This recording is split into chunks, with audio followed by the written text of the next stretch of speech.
quien le enseñó a mi familia que de la música sí se vive y que es una carrera como otra, fui yo, pero ¿a qué costo? A veces es difícil, a veces tú necesitas el apoyo de un amigo, a veces tú necesitas ir a terapia, a veces tú necesitas que la familia te ayude, que la gente lo vea, porque uno nunca sabe quién lo está viendo. A la gente le interesa más lo que se desayunó fulano que el álbum que tiró. El significado que la gente le dé o el uso a la música no es inherente a la música. El artista, el músico, tiene que oír música, tiene que leer, tiene que educarse.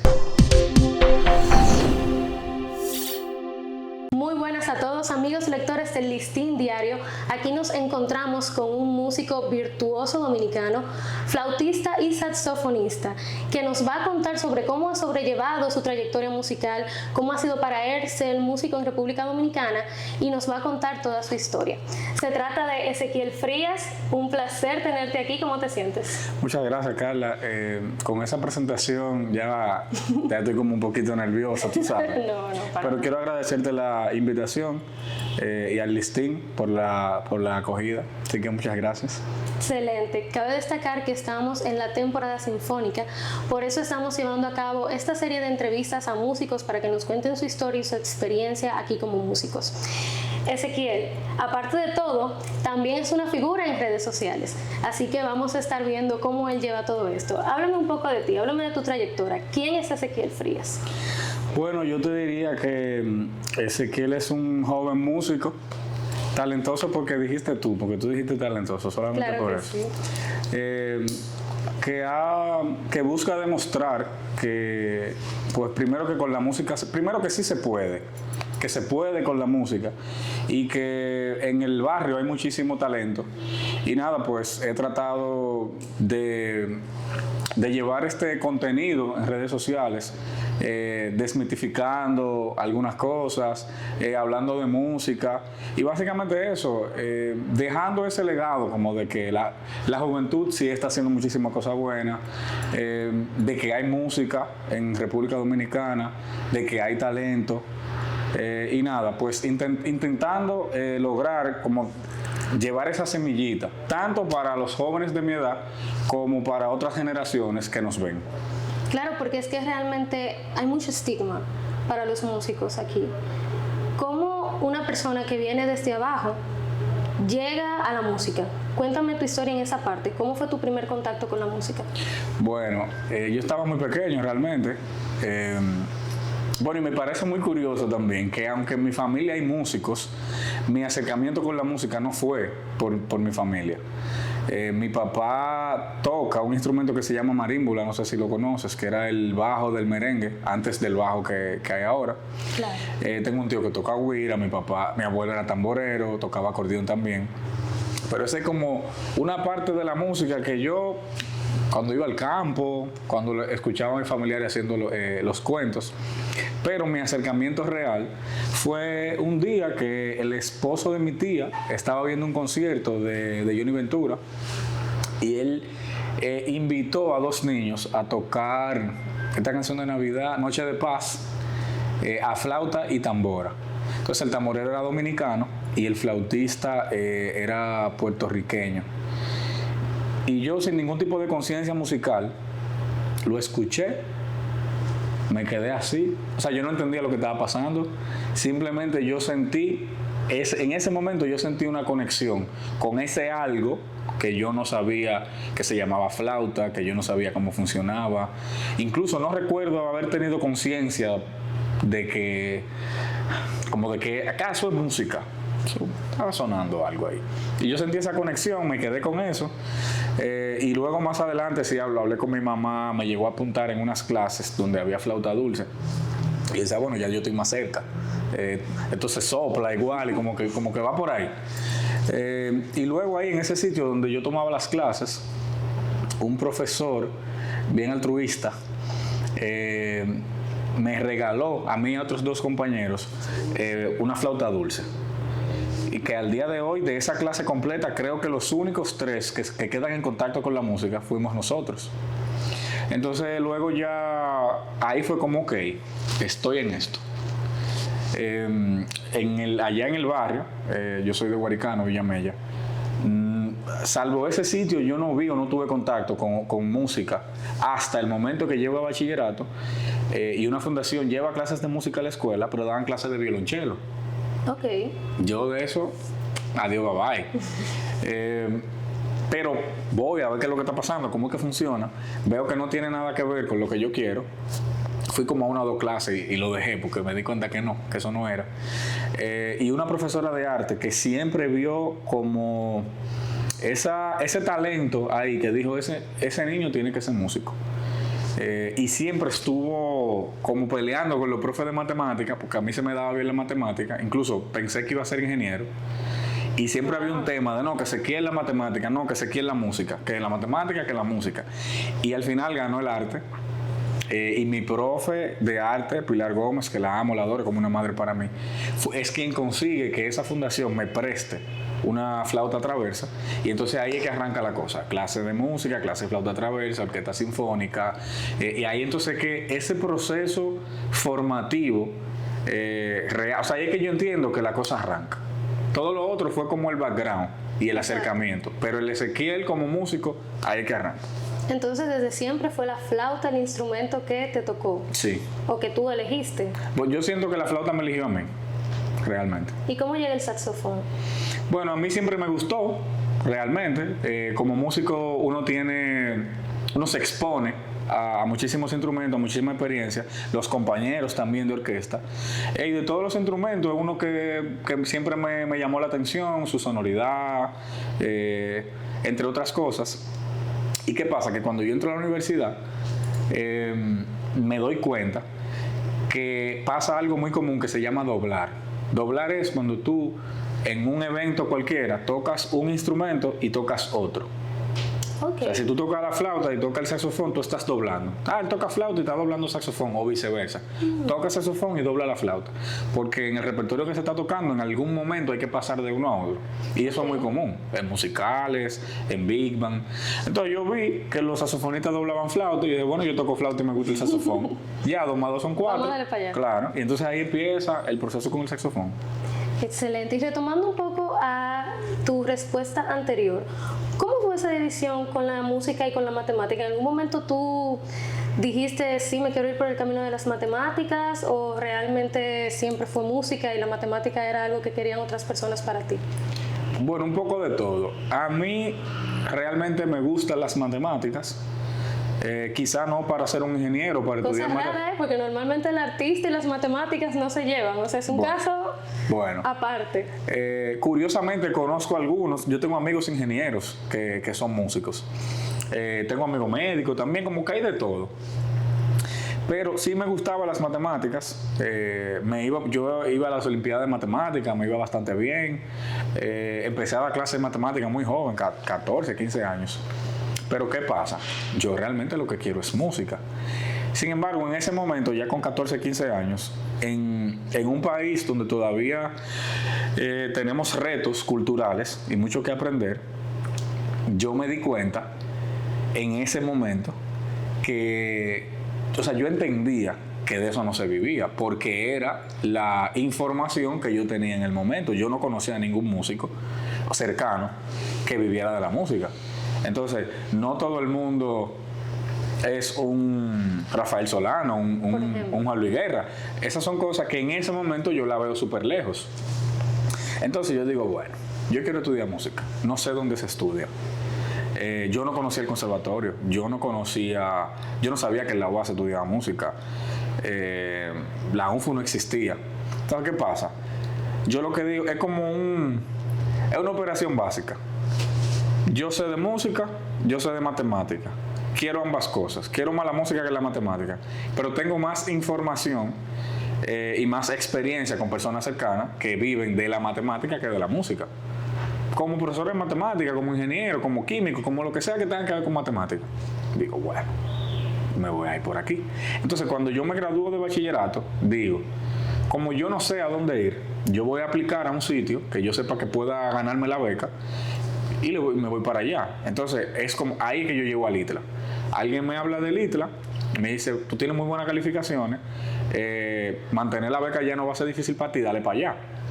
Pues yo aplico al ITLA y entro a la carrera de redes de la información. Completamente alejado. Completamente alejado. Pero realmente es porque yo no sé qué otra cosa hacer. Exacto. Luego me entero que en la UAS hay una carrera de música, entonces me pongo básicamente al mismo tiempo en el ITLA y en la UAS. Wow. Sí, entonces un día, por una conversación que tuve con un primo que estaba en un instituto similar al ITLA, creo que se llama ITSC. El ITCC, sí. Él me hablaba, nosotros nos sentábamos a hablar de redes, porque él estudiaba lo mismo. Ok. Y me dice, no, mira, que tengo una tarea de sistema operativo y que no sé cuánto y que no... Y yo veía como a él le brillaban los ojos cuando él me hablaba de eso. Y yo dije, a mí no me pasa eso. O sea, a él le pasa eso porque eso es lo que él quiere realmente. Entonces yo entendía, yo sabía cómo y por qué yo llegué al ITLA. Claro. Pero yo estaba como en mi burbujita de decir, todo va a salir bien, el ITLA, después Ese es mi camino. Sí, yo hago una ingeniería después. Y era mentira. Entonces en esa conversación con mi primo yo me di cuenta que no era verdad. Lo que yo estaba viendo en sus ojos era lo que la gente veía en mí cuando yo hablaba de música. Efectivamente. Y ya, o sea, yo entendí. Un día yo iba en el autobús del ITLA y dije, ya no más. Pedí parada y me bajé. Y hoy, 9 años después, yo no he pisado el ITLA. O sea, yo no sé lo que es eso. Jamás. Fue la mejor decisión para ti. La mejor decisión. Ahí fue que yo me puse para la música.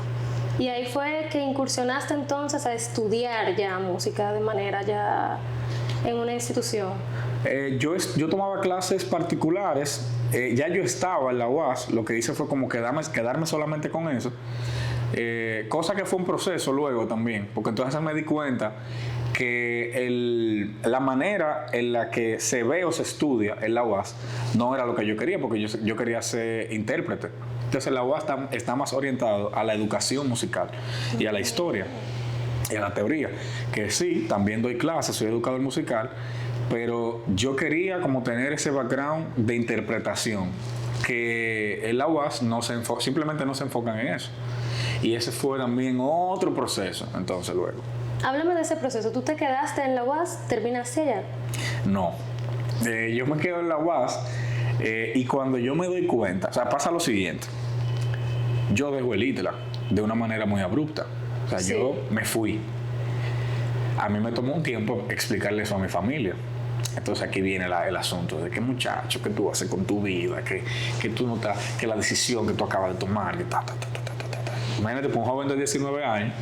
Sí, es mucha presión. Hay mucha presión. O sea, yo realmente sentí mucha presión. A veces la familia, es penoso porque a veces la familia no lo entiende. Y aunque ellos lo hacen con la mejor intención del mundo, porque es así, no te entienden. Y ellos me imagino que veían esa pasión que tú tenías por la música, pero decían, no, espérate, esto no es lo seguro era esto. Exacto. Y créeme que lo entiendo. O sea, mi tío ingeniero, mi tía es abogada. La información que tenemos aquí es que esas son las carreras de verdad. Claro. Ellos lo que me están diciendo es, mi hijo, vuelve al redil. Y yo lo entiendo. Yo lo entiendo ahora. Claro. Pero también como artista entiendo que hay cosas que si tú no eres artista, tú no lo vas a entender. Y a mí me tocó, que luego me di cuenta, a mí me tocó educar a mi familia. Quien le enseñó a mi familia que de la música sí se vive y que es una carrera como otra, fui yo, pero ¿a qué costo?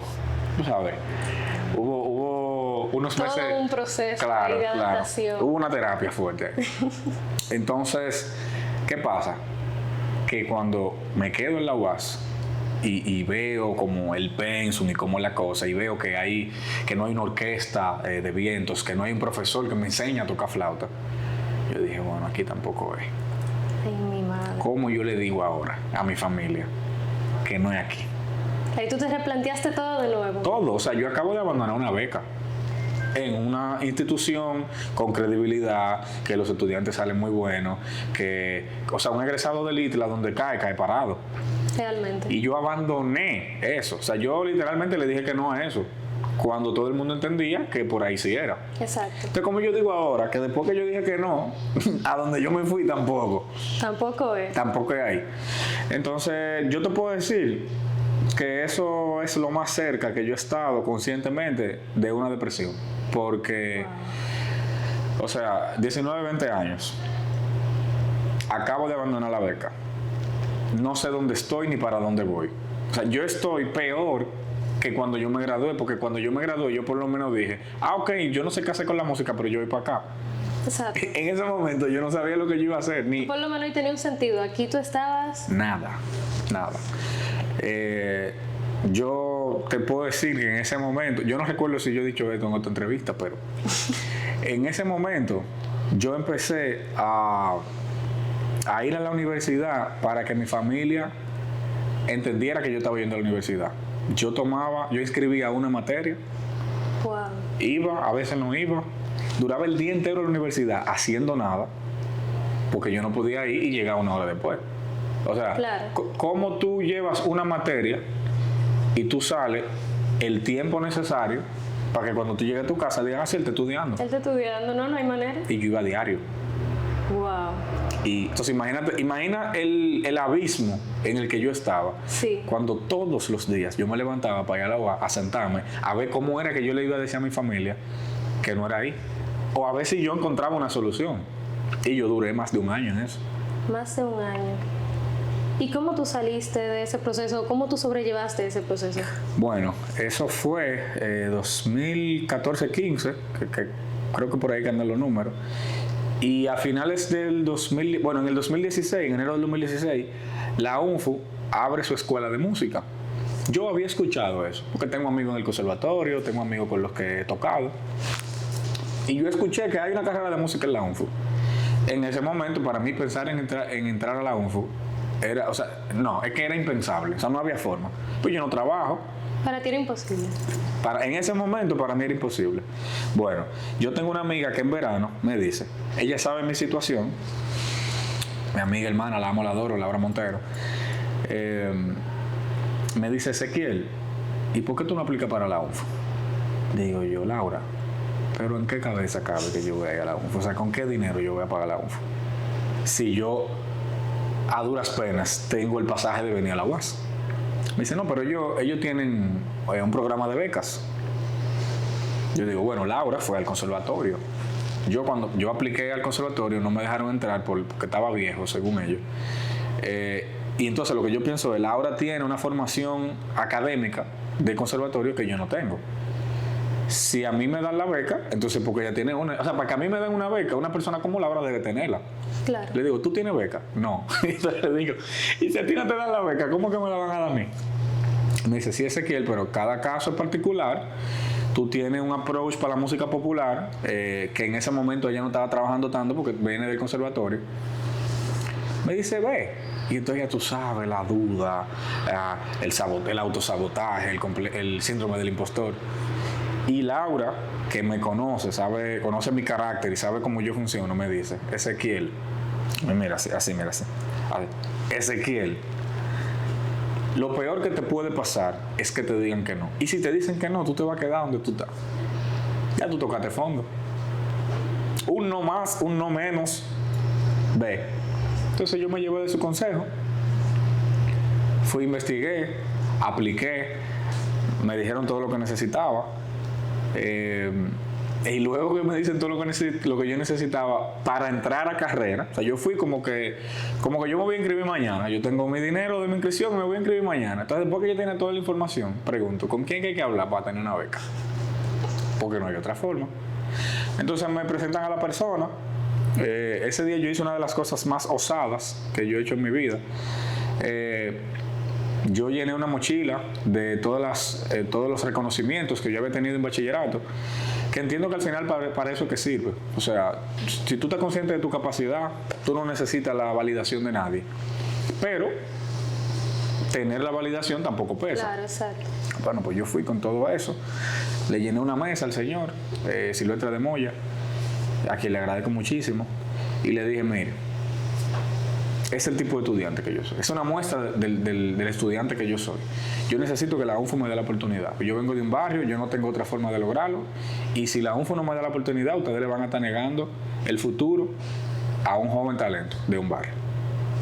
¿Qué me dijo? Tú fuiste con esa determinación, Sí. sin saber si ese era el proceso para tú conseguir una beca, sin saber si te la iban a dar, tú buscaste toda la información. Y en ese limbo en el que tú estabas, tú tomaste el valor para ir a hacer eso. ¿Y qué pasó después? Bueno, a él le gustó, le agradó el muchacho. Y me dijo, mira, o sea, él se rió, yo recuerdo que él se estaba riendo. Y me dijo, ven en 15 días con una audición, y a la audición. Yo tenía ahí 23, 24, entre 22 y 24 años yo tenía. Y nada, me dijo, ven, que si tú haces una buena audición, yo te aseguro media beca. Wow. Y pues, mira, es muy importante esa gente que llega y que forma parte del camino de la gente, porque eso él lo hizo entendiendo que él iba a hacer la diligencia y o sea, no es que él tenía la beca en la mano. No. Él dijo, lógralo, que entonces yo voy a pelear por ti. Eso fue lo que él me dijo. Porque yo recuerdo que cuando yo voy a la audición, afortunadamente él iba a dar me fue su muy cara bien. por ti. Él fue a admisión a dar su cara por mí. Yo recuerdo que cuando nosotros entramos, lo primero que le dijeron fue, Don Silvestre, usted sabe que no hay beca. Eso fue lo primero que le dijeron. Wow. Y yo sentí como una cosa aquí cuando esa señora dijo eso. Porque realmente la carrera está nueva. Ellos no estaban dando becas. Incluso la UNFU tiene un programa de becas académicas que si tú tienes cierto promedio, tú no tienes que aplicar para nada, ellos te dan la beca, porque ellos premian la excelencia académica. Wow. Y ni siquiera con ese promedio en música estaban dando beca, porque no había beca para música. No había. Y bueno, al final hicimos tanta presión, como es que la gota cae tanto sobre la piedra que le hace un hoyo, una cosa así, ¿verdad? Bueno, eso. Y se logró. Entonces, esa era la media beca. Yo no tenía un peso. O sea, yo no tenía ni para la inscripción, ni para la otra media beca, ni para nada.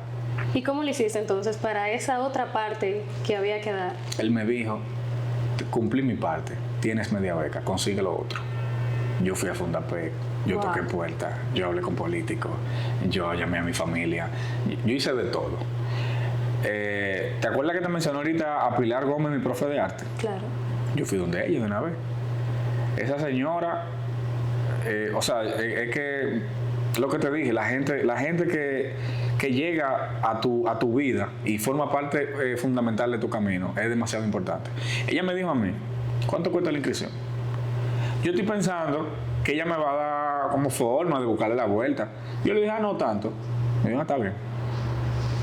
A la semana, ella me llama y me dice, estoy aquí en la UNFU, te pagué la inscripción, consigue esa otra media beca. O sea, yo no encontré qué decirle, porque es que decir gracias no le hace honor a ese gesto. Bueno, yo recuerdo que en Fundapec yo no aplicaba para la beca. Me da mucha risa. Yo no aplicaba precisamente por el tema monetario. O sea, para que te den para la beca no, para un préstamo. Es como un préstamo académico, universitario, sí. Pero que tú estás buscando porque no tienes dinero, pero tú necesitas tener unos números económicamente para que... Nunca entendí, pero bueno. Al final, eso no se logró. Y alguien me dijo, creo que fue el mismo Silvestre de la UNFU, mira, hay un grupo de muchachos de San Cristóbal que van para el Ministerio de la Juventud. Habla con fulano. Yo llamo a fulano un viernes en la tarde. Y él me dice, mi amigo y hermano Daniel Canario, baterista, súper talentoso también, me dice, está bien, Ezequiel, yo estoy haciendo la diligencia, pero el lunes que yo voy con todos los pendientes, el viernes en la tarde, mira, tú necesitas esto, que si no antecedentes penales, que si promedio, que si certificado de bachillerato, que si 3 cartas de recomendación, que si...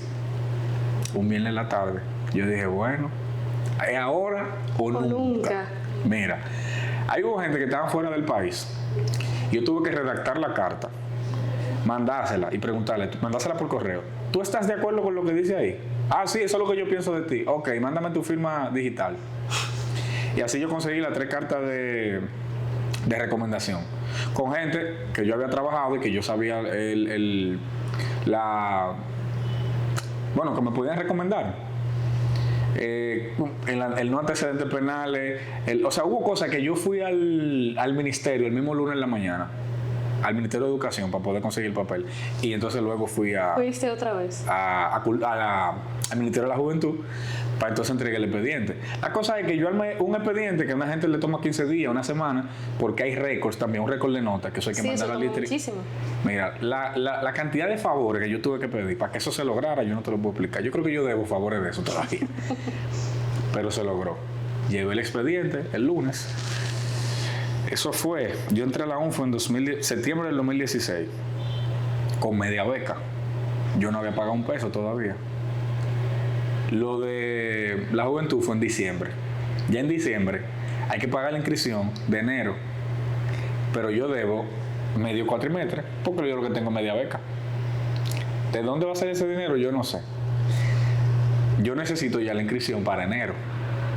Pues yo conseguí ese dinero prestado, me lo prestó un amigo músico también, que siempre confía en mí, es como un hermano mayor para mí en la música. Y cuando yo voy a la UNFU a pagar, yo llamo a Silvestre y le digo, Silvestre, tengo el dinero de la inscripción, estoy aquí en la caja.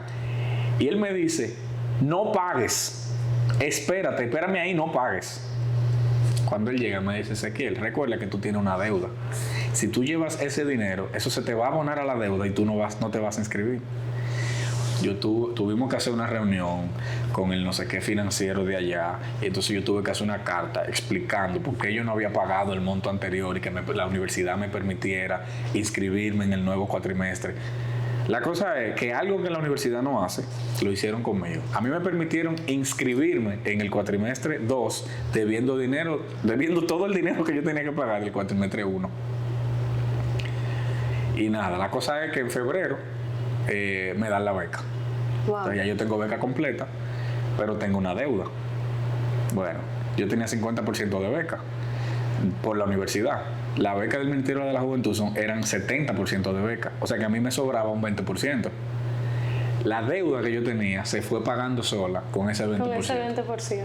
Entonces la cosa es que yo te puedo decir que luego de tantas vueltas yo logré estudiar con beca full en la UNFU.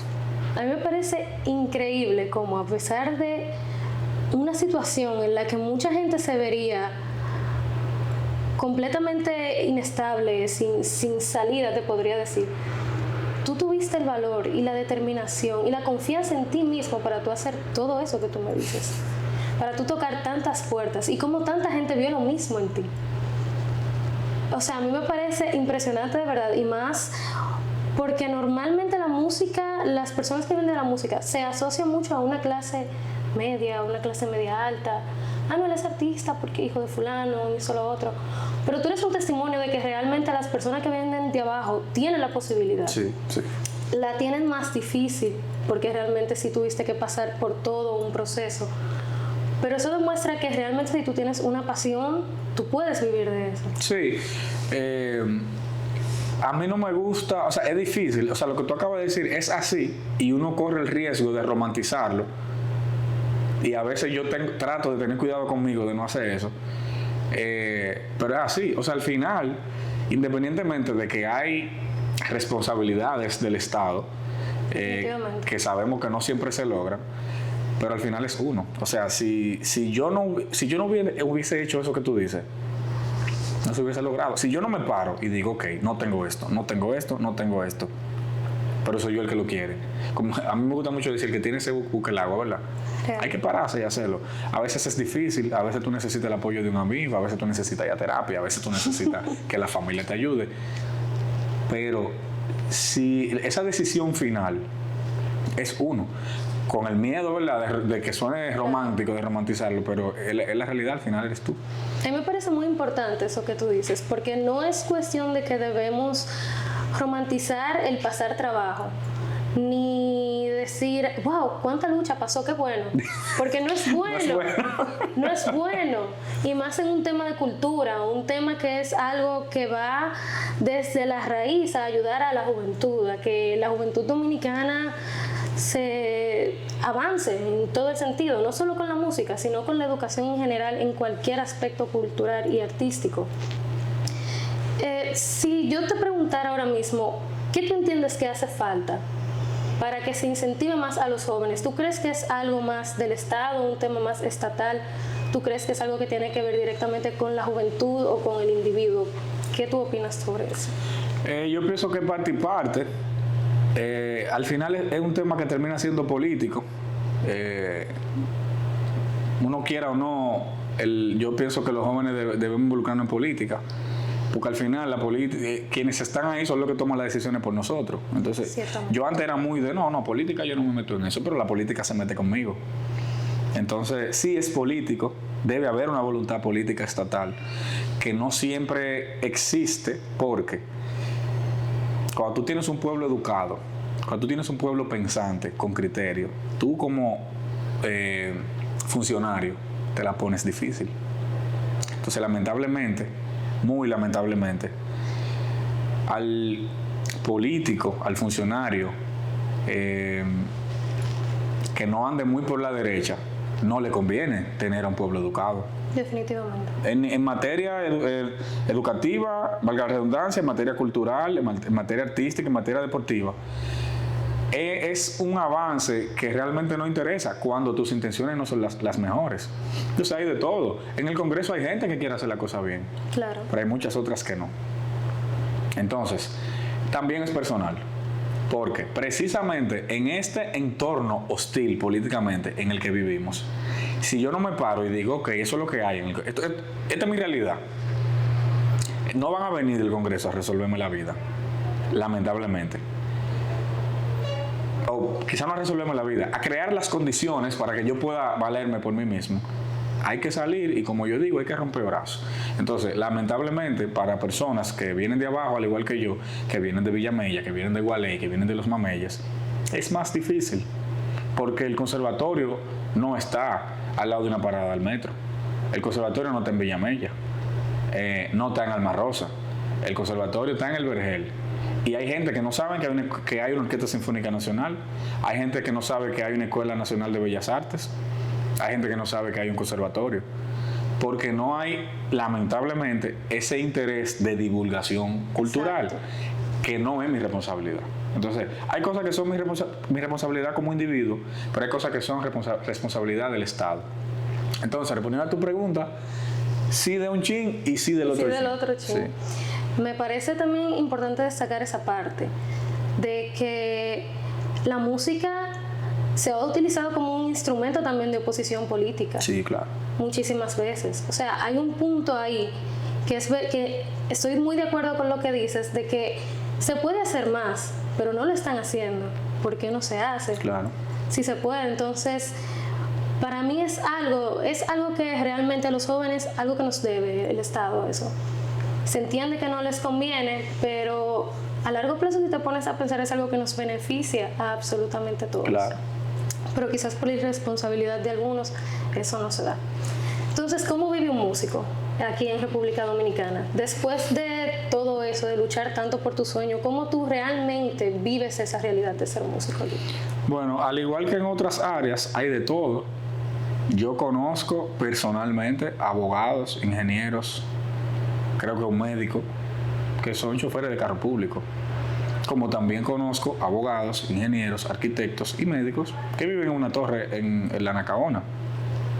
Entonces, lamentablemente, hay un tema de relaciones que si no se tienen, eso puede ser muy determinante para una cosa o para la otra. No es igual tú ser músico, qué sé yo, y que te nombren como viceministro de Cultura porque tú conoces a una gente, a que tú seas músico y lo único que te quede sea aplicar como monitor para una escuela, porque esa es la única cosa que existe que tú puedes aplicar como cualquier otra gente, y claro, que te van a evaluar, y que si tú sabes, sabes, y si no sabes, no sabes. Entonces, entendiendo esa distancia que hay entre una cosa y la otra, hay de todo. Tú puedes ser intérprete, tú puedes dedicarte a tocar en eventos de manera personal, tú puedes armar tu grupo y probar suerte, tú puede ser que un artista te encuentre y te diga, ok, yo quiero que Ezequiel sea mi saxofonista. Tú puedes ser arreglista, tú puedes ser director de un grupo, tú puedes ser copista, que son la gente que la música la ponen en papel para personas que leen con sus papeles, que solfean. Hay gente que se va más por el lado del negocio, por el manejo. O sea, músicos que fueron músicos consagrados y que dijeron, no, yo me voy a poner para el negocio, para manejar a otro artista. Ok. Gente, por ejemplo, que son abogados y son músicos y se van con lo que es el derecho. Propiedad intelectual. Propiedad intelectual, royalties para la gente que hace sus composiciones y vive de componer. Hay gente que vive solamente de componer, que no canta, que no toca y tiene muy buenas composiciones. Por ejemplo, el maestro Rafael Solano tiene una de las canciones más traducidas en el mundo, que es Por Amor. De eso se vive, porque cada vez que eso suena en YouTube, cada vez que suena en Spotify, cada vez que viene una gente nueva y le hace un arreglo, como esa propiedad intelectual le pertenece al maestro Rafael Solano, llega dinero por esa composición. Entonces realmente hay muchas cosas que hacer, pero hay que estar preparado. Exacto. Y hay que estar en el lugar correcto también. ¿Qué tú le dirías a un joven músico, a una persona que se encuentre, vamos a suponer, en tu misma posición, pero que quizá no tenga esas personas que lo ayuden, que quizá no tenga esa guía de a dónde debe ir, alguien que le diga, mira, haz esto? ¿Qué tú le dirías? Bueno, lo primero es que sí se puede. Eso es lo primero. Se tiene que tener claro que sí se puede. A veces no sabemos dónde ir y uno se siente como en el aire. A veces llega una Laura. A mí me llega una Laura, a veces hay gente que no le llega. Pero lo primero es que sí se puede y no puede permitir que nadie lo saque de ahí. Segundo, no puede parar de trabajar y de prepararse. Usted toque. Usted compone, componga. Bueno, yo no puedo ir a la universidad. Todo el material está en internet. La diferencia es que cuando tú vas a una institución, tú tienes un profesor que te guía y tienes una institución que va a avalar que tú sabes. Pero los productores musicales son el ejemplo hoy en día de que muchas veces tú no necesitas el aval. Yo estoy en pro de que la gente estudie. Si usted puede estudiar, claro, estudie. Sin embargo, todo está en internet. Si usted tiene acceso a una computadora o a la del vecino, vaya y fórmese. Que en YouTube están todos los cursos del mundo. Entonces, enfoque. No puede parar de prepararse. No puede parar de trabajar. Y no se puede acomodar. Nunca zona de confort. ¿Usted cree que sabe? No, usted no sabe todavía. Entonces, rodéese de gente que hagan lo que tú estás haciendo, que estén donde tú quieres estar. Ve a un concierto. Di, mira, yo soy fulano. Mira, yo soy fulano de tal, me gusta lo que tú haces. Yo te puedo mandar algo. Y así, porque a veces hay que ser fresco. Así mismo. Hay que ser fresco. Yo participé en los Premios Soberanos en el 2021 por un chiste que yo le hice a un profesor. ¿Por un chiste? Él me enseñó algo que él estaba trabajando y yo le dije, profesor, está muy bien, me gustó muchísimo, eso nada más tiene un problema. El profe me dice, ¿cómo así? ¿Qué problema que tiene? Y yo, no, que no tiene flauta. Ay, mira, sí. Por ese chiste, él un día necesitaba un flautista y me llamó a mí. Para los Premios Soberanos 2021. Entonces, ¿qué pasa? Si tú, joven, que todavía no tiene la experiencia, que no tiene la relación, que no tiene a nadie, quizás tú allá en tu casa, si tú no sales de ahí, tú no vas a dar con nadie. Entonces, ve a los sitios, preséntate, déjate ver, haz tu contenido, muy importante. Usted hace un video que gustó y mañana tú en Tailandia te están viendo. Así mismo es. Y es así porque, ¿verdad? Todo el joven que esté en TikTok, que esté en redes sociales, sabe que es así. Y tenemos ejemplos cercanos. Yo tengo un amigo que tiene un grupo que se llama RD Brass. No sé si tú lo has visto. Son unos muchachos vestidos de uniforme que están tocando música con corno, trompeta, tuba. Y ellos hicieron un video de Stembame, que yo no sé por cuántos millones va. Wow.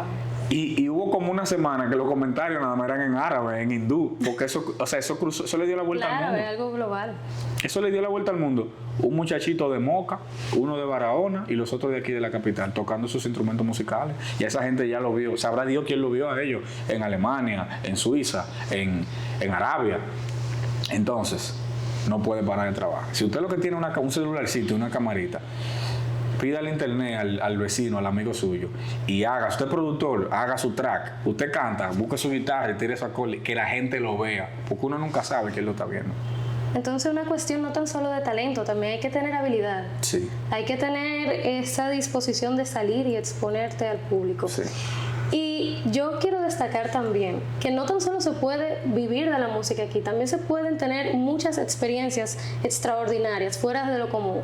Porque, por ejemplo, en tu caso, tú has viajado bastante gracias a la música. Sí. Cuéntame de a esos lugares a los que tu talento y tu disciplina también te han llevado. Bueno, yo pude visitar en un contexto académico, musical, Brasil y Colombia.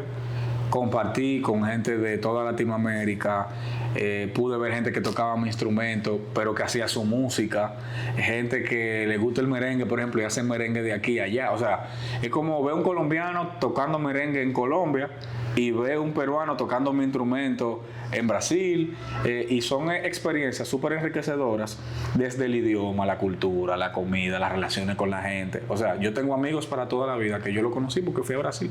Yo tengo una amiga argentina que la conocí porque fui a Brasil. Entonces, está la experiencia musical, las experiencias interpersonales, esas relaciones que se quedan para toda la vida.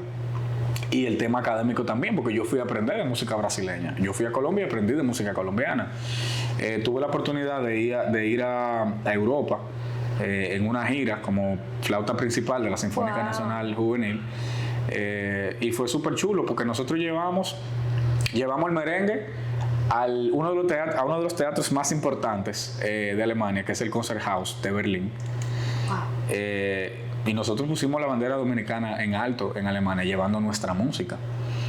También tuvimos la oportunidad de tocar música europea, música académica europea, con los europeos.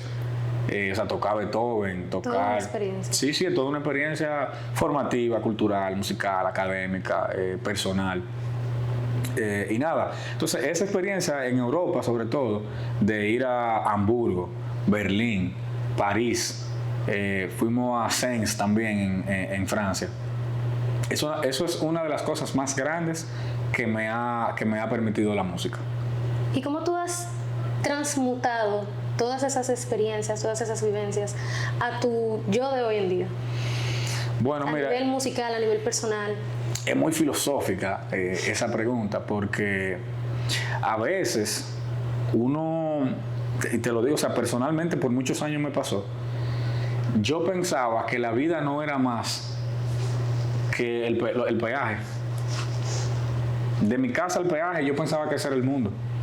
Pero cuando tú vas a otro país y tú oyes personas que piensan diferente a ti, que tienen otra cultura, que se manejan de otra manera, que hablan en un volumen diferente al tuyo. Yo tuve que llegar a Colombia para darme cuenta que los dominicanos hablamos durísimo.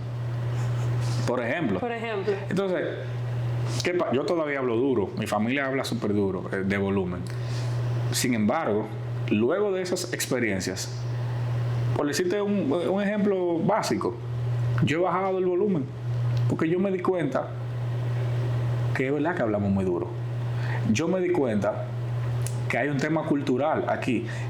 Yo me di cuenta que nos falta sensibilidad artística, cultural, ciudadana.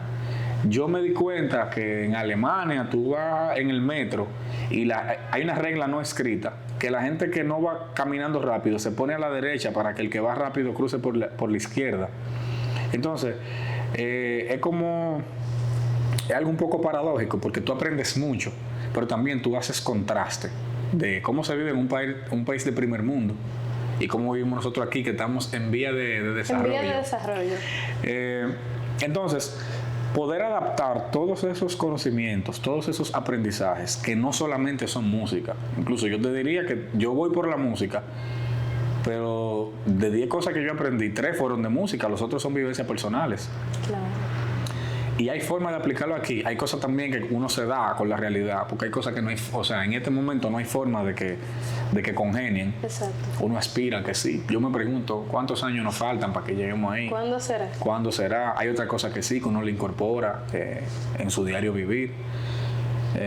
Y sí, para mí ha sido toda una experiencia poder adaptar todo eso al contexto dominicano, personal, cultural y demás. Súper. ¿Cuándo llega entonces tu faceta de influencer?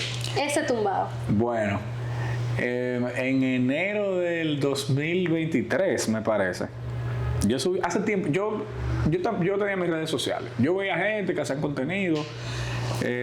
Yo te soy honesto, para mí yo aplaudo iniciativas como esta, que todavía funcionan y que todavía la gente apoya.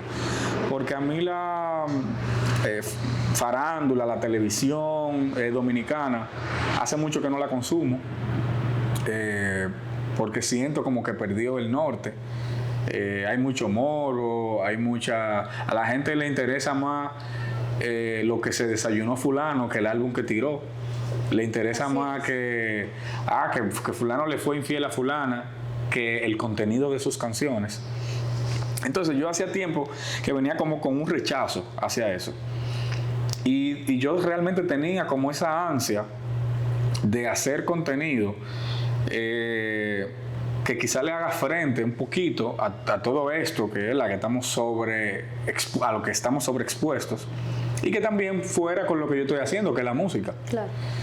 Y yo empecé a inventar.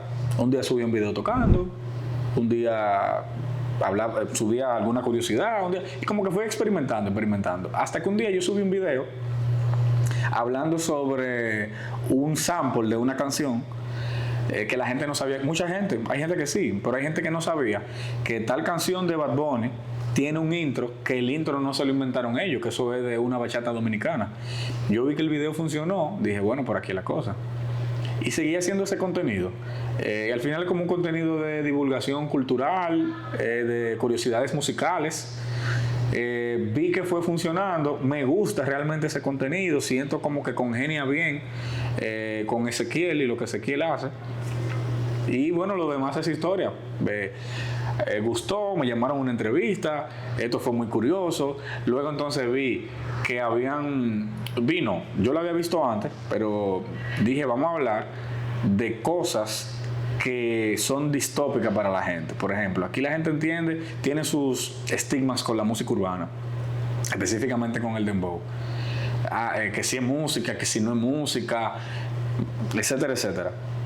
Y entonces yo busqué ciertas canciones del género dembow que me gustan y transcribí la melodía y lo toqué en la flauta. Eso no lo había hecho nadie aquí. O sea, por lo menos con la flauta, no sé si algún otro instrumentista lo había hecho, pero nadie que toque mi instrumento había transcrito un dembow y tocado la melodía, que eso mucha gente no se lo espera, sobre todo quien dice que no es música. Entonces ese fue un contenido también, fue un contenido que funcionó, y bueno, ya de allá para acá eso corrió solo, básicamente. Yo recuerdo que el primer video que yo vi tuyo, que me apareció en redes sociales, que por eso fue que te conocí, fue un video tú haciendo una partitura de Ángel Dior. Ajá, de Piropi. De Piropi. Y yo dije, pero ven acá, qué raro. Normalmente cuando tú ves a un músico formado con una educación musical ya académica, música clásica, jazz, etcétera, tú no esperas que te transcriben un pentagrama Piropi de Ángel Dior. Claro. Hay un tema ahí de lo que tú dices, un estigma muy grande en la música urbana de si es música, de si no es música. ¿Tú crees que existe la buena música, la mala música? ¿Cómo tú fusionas esas dos cosas? Bueno, yo te voy a responder eso con lo siguiente. Y séme honesta. ¿El fuego es bueno o es malo? El fuego existe, el fuego está ahí. El fuego está ahí. Si tú lo usas si tú buscas una antorcha y me la pega y me quema, fue malo. Precisamente. Pero si tú lo usas para cocinarle a tu mamá, es muy bueno. Es bueno. Entonces, el fuego es. El tema es el uso que tú le das. Entonces, lo mismo pasa con la música. La música es amoral. Piropi es do, sol, mi, do, fa, do, la, no sé. Esos son notas musicales. Es música. El uso que tú le des a eso es asunto tuyo. Entonces, hay una palabra que se usa mucho en la iglesia, edificar. Si lo que tú estás haciendo, tú lo usas para edificar o para dañar, ya es un tema tuyo que no tiene que ver con la cosa de tal. O sea, el significado que la gente le dé o el uso a la música no es inherente a la música. La música está ahí. La música está ahí y es. Y siempre ha estado. Y siempre ha estado y siempre estará. Entonces, esos estigmas son como todos los estigmas sociales. Precisamente. El problema con el dembow no es musical y no es artístico, es social. Y al que dice, sí, que la letra no es inherente al género, porque hay música instrumental. Entonces, si el problema es la letra no tiene que ver con la música. Y todavía, si la letra fuera un problema, también es social. Porque tú no puedes esperar, primero, la gente no va en saco y corbata a la playa. La gente va en bikini. Pero tú no vienes en bikini al trabajo, ni yo tampoco. Entonces, tú no puedes esperar que una música que está hecha para salir a compartir, para salir a bailar, para salir de fiesta, y que tiene un contexto específico, te diga Ave María. Tampoco yo voy a esperar que el joven, el niño que vive en la Sursa, al lado del río, que vive a 2 calles de un punto de droga, que no hay luz y que sabrá Dios si se desayunó, me escriba, quisiera ser un pez para mojar mi nariz. Eso se sale de contexto. Entonces, de la misma forma, ¿cuánta gente, a mí no me gusta hablar de clases, pero clase media, clase alta, ¿cuánta gente que vive en la Nacaona tú conoces que hace dembow? Hasta ahora. Entonces, probablemente una persona que vive en la Nacaona quiere hacer un dembow y no se pega. No le sale. Porque no tiene esa esencia que tiene el género y que han tenido otros. Porque pasaba con la bachata también. Sí. Antes de que existiera bachata rosa, la bachata era en un patio que se hacía. Y lo veían también en ese mismo contexto de clase social, como música para gente de clase baja. Sin embargo, ¿qué es hoy la bachata? Una de las cosas que más se exporta aquí y que es una cara de la República Dominicana. Patrimonio, al igual que el merengue y que otros géneros también. Entonces, es social, eso no tiene que ver con el arte, eso es social. Entonces, ¿tú crees que la música urbana, el dembow, cumple o tiene una función social, tiene un rol aquí? Claro que tiene un rol. Y más allá de ese rol social y de esa identidad que le da al barrio, también yo te voy a decir algo. Hay un artista, yo no recuerdo el nombre ahora, no sé si Cali 8, pero él tiene una canción que dice: ahora por mí todos los delincuentes quieren ser artistas. Y yo te voy a decir algo, existe de todo, existe la delincuencia en el barrio, como existe en el Congreso, como existe de cuello blanco, eso no tiene que ver con ubicación. De igual forma te digo, hay delincuencia en todos los sitios. Para que una persona ande en un motor despojando a la gente de su pertenencia, que tenga un estudio grabando dembow, eso es lo primero. Definitivamente. Puede decir lo que sea. Y para que sea eso es lo que te acabo de decir, que te trancaba en un estudio haciendo su dembow, haciendo música. Y encima de eso, hay de todo. Hay dembow que están bien fuertes, hay dembow con melodía, hay dembow con armonía, hay dembow cristiano, hay de todo. Todo lo que tú puedes encontrar en el dembow, tú lo puedes encontrar en una bachata, lo puedes encontrar en una salsa. Entonces todo tiene su función y su lugar. Yo estoy completamente de acuerdo. Yo aplaudo a todo el que se para de una situación, una circunstancia, como tú dices, por ejemplo, una persona de muy escasos recursos que no sepa qué hacer, que en vez de delinquir, que se para delante de un micrófono, que es con una mascota de escribir. Yo entiendo que sí también cumple la música urbana un rol ahí importante, que debe ser tomado en cuenta y debe ser considerado también. Claro. Porque aquí lo tiran mucho por debajo y entienden, no, esa música hay que restringirla, hay que censurarla, sin embargo, escúchenla. Ahí se pueden ver muchas cosas que están sucediendo. Claro. Porque ese es el reflejo. La música no es lo que genera, la música es el final. La música es lo que está saliendo de esa circunstancia de la persona que lo está viendo. Como el resultado. Es al revés a lo que dicen. Dicen, no, que la música que tú oyes provoca tal cosa. No, lo que me provoca, las otras cosas que me pasan en mi día a día, es lo que produce la música. Exacto. No es al revés. Entonces, lo que pasa es que también eso, hay gente que yo siento que lo dice de verdad porque no está clara. Y hay gente que tan clara. Como una burbuja ahí. Sí, y hay gente que tan clara que se escudan en cosas artísticas que nada tienen que ver. Hace unos días, una mujer, señora, dama, joven, no sé, que salió en un programa de televisión diciendo, no señores, eso no es música, eso es una manifestación cultural y que no sé qué, y que es muy básico, y que la música es el arte de bien combinar el sonido con el tiempo. Mira, yo creo que lo puse en un comentario. Hay que estar muy claro. Eso yo lo puedo entender de alguien que no sea artista. Yo creo que esa persona canta. El artista, el músico, tiene que oír música, tiene que leer, tiene que educarse. Atención país, esa definición está muy bien para mis estudiantes de 10 años, de flautica dulce, eso está muy bien. Pero el arte es muchísimo más complejo que una definicioncita de 2 oraciones. Además, esa concepción y esas pretensiones estéticas europeas, hace tiempo que, europeas de para allá atrás, del 1500, hace tiempo que pasaron de ahí. Eso de que del bien, el arte de combinar el sonido con el tiempo y que las armonías, eso hace tiempo que pasó. Y el que no lo sepa, que se ponga a escuchar música del siglo XX. Que oigan música concreta, que oigan a compositores como Penderecki, como Pierre Boulez, Pierre Schaeffer. Esa gente hace tiempo, pero yo estoy diciendo que eso hace 100 años de eso, que empezaron a experimentar con texturas, con colores, con decirte, la música concreta es el movimiento antecesor de la música electrónica. Y esa gente grababan cualquier cosa, hacían ruidos, una gente con un martillo clavando, una gente con un serrucho, y grababan lo que sea y lo manipulaban de manera digital y procesaban los sonidos. Y a partir de ese procesamiento de sonidos se creó un género musical completamente diferente.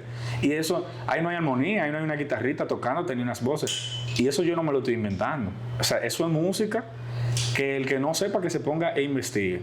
Hay un compositor, apellido Penderecki, que tiene una pieza que se llama Trino a las víctimas de Hiroshima. Y eso busca emular los gritos de la gente cuando lanzaron las bombas. Y eso literalmente, si una gente que no tenga como ese acercamiento estético y conceptual, lo que oye es ruido. Imagínate unos violines que empiezan a darle así. Eso es lo que suena. ¿Cómo yo le digo? Bulla. ¿Cómo yo le digo a la historia que eso no es música? Hay una pieza que se llama 433 para piano, que es silencio completamente. Sí. El tipo se sienta en el piano durante 4 minutos y 33 segundos. Entonces, todo el que diga ese tipo de cosas del dembow, que vaya a la historia y a los libros y que haga una huelga y una revolución de que no, que todo eso no es música porque no cumple con esa definición. Excelente. Es muy eurocentrista realmente el pensamiento de aquí, el pensamiento dominicano en general, no tan solo a nivel musical, a nivel de muchas cosas, estético, social, muy eurocentrista. Dime tus piezas favoritas dominicanas. Bueno, hay mucha tela que cortar. Yo te puedo decir, hay cosas que no son necesariamente la composición, sino el arreglo de fulano de tal. Por ejemplo, una de mis piezas dominicanas favoritas es Papá Bocó.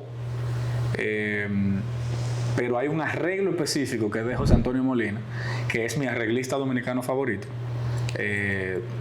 Todo el mundo aquí conoce al maestro Molina. Claro. Una eminencia. Y aunque es un gran director, a mí personalmente lo prefiero como arreglista, mi arreglista favorito.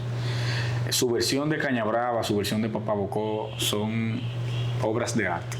Y hay compositores también como Bienvenido Bustamante, que me gustan muchas composiciones de él. Está no me acuerdo el nombre ahora.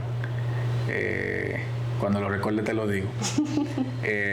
Y artistas, yo sé que tú me preguntaste la composición, pero aprovecho el momento para hablar de este artista que para mí todo el músico dominicano debería conocerlo, que fue Tabito Vázquez, saxofonista. Por favor, busquen a Tabito Vázquez. Hay interpretaciones de canciones, la versión de Caña Brava de él me gusta mucho. Y eso, entonces compositores, músicos como él, arreglistas como Molina y compositores como Bienvenido Bustamante. Para mí eso es de lo mejor que hay aquí. Fantasía Criolla se llama la pieza de Bustamante. Fantasía Criolla. Sí. Excelente. Ya para concluir esta entrevista, ¿qué proyectos tú tienes a futuro? Bueno, ahora mismo estoy trabajando en un colectivo, somos un trío, flauta traversa, en mi caso, bajo eléctrico y multipercusión, con 2 hermanos que me han dado la música, Eudy Ramírez y Darol Méndez. Esta es la primera vez que hablo del proyecto porque no lo hemos sacado a la luz. Una exclusiva, ya sabes. Sí, el lanzamiento viene pronto, así que estén atentos a las redes. Nosotros hacemos música, hacemos nuestras versiones afrolatinas de canciones latinas también, afroanglosajonas, estándares de jazz, pero con ese calorcito caribeño nuestro. Todo un concepto. Sí. Me gusta muchísimo. ¿Algo más que quieras compartir? ¿Algún consejo, alguna anécdota que quieras compartir para los jóvenes que estén viendo esta entrevista? Bueno, similar a lo que dije ahorita, para los jóvenes músicos dominicanos, no paren de trabajar, que nadie les diga que no se puede. Yo pienso que sí tenemos muestras de más de que la juventud dominicana sí puede. Sí hay talento, sí hay jóvenes que queremos trabajar y que queremos pues dejar ese legado en el área que sea, ciencia, deporte, arte, siga trabajando y que su zona de confort nunca sea lo que dicen, que la zona de confort mata, que su zona de confort no lo mate. Trabaje y trabaje esas áreas de su vida que quizás son el talón de Aquiles. Eso es lo que hay que trabajar. Si uno es talentoso, usted hace su cosa bien, siga haciéndolo, pero lo que hay que trabajar es lo que no sale tan bien, para que la zona de confort no nos mate. No nos mate. Muchísimas gracias a todos los televidentes. @stumbado en las redes sociales y síganos para más en listindiario.com.